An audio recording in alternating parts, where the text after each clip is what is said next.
Long-term strategy need to be implemented to prevent this from becoming a matter of annual recurrence. Here is how that can be done. First, by the creation and institutionalization of independent task force, not directly answerable to either Delhi or central governments. Such a task force should be singularly responsible for and have the authority to enforce measures to manage air pollution in the region.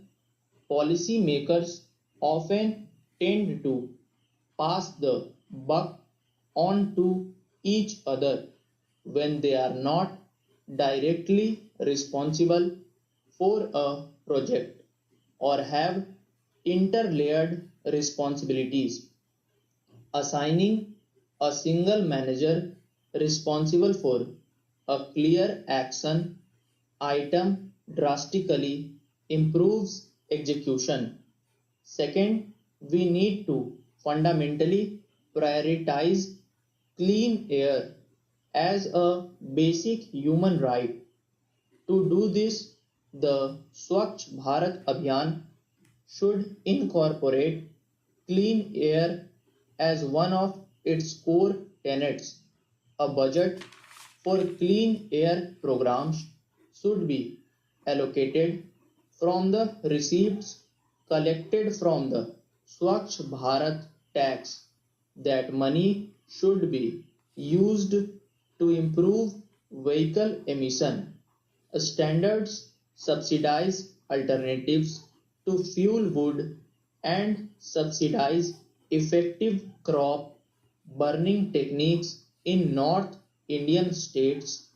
Third, increase the renewable purchase obligations of power as well as of state run distribution companies in and around Delhi and Haryana.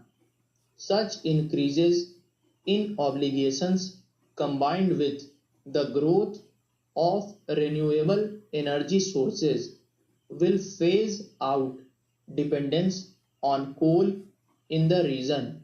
Fourth, smarter management of cold fronts.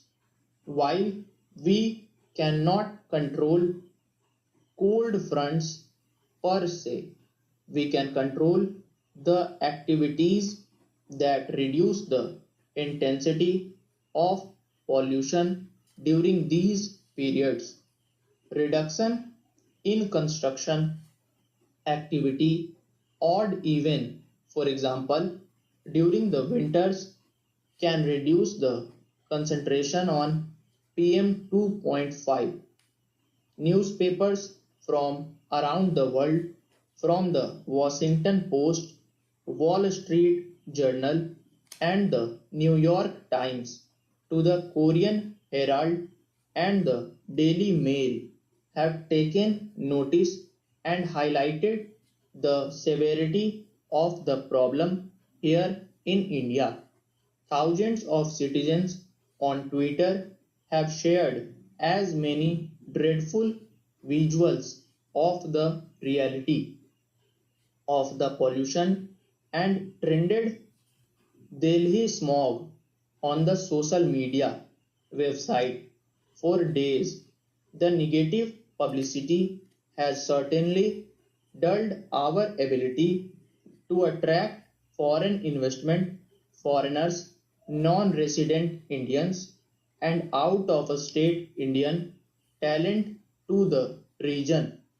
This crisis imposes costs on society as a whole as well on the progressive policies that we hope will deliver to us a better economic future.